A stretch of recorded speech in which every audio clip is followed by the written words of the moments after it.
Halo, selamat pagi, selamat sore semuanya. Berjumpa lagi bersama saya di channel Muda Kreatif.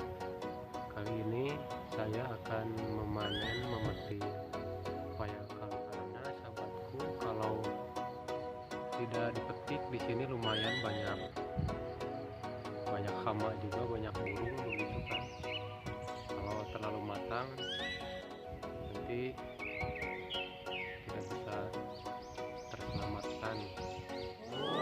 Makanya dari itu ini saya akan petik aja ya. Seperti inilah hasilnya. Udah merah ya. Udah merah, mungkin di rumah juga kita simpan dulu semalam bisa matang maksimal.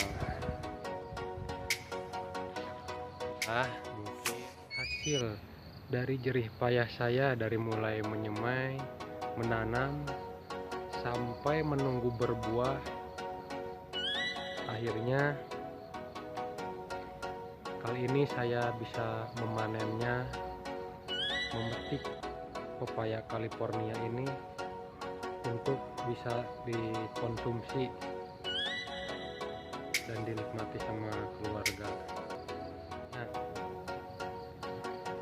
sampai berjumpa lagi di video saya selanjutnya. Selamat pagi, jangan lupa like and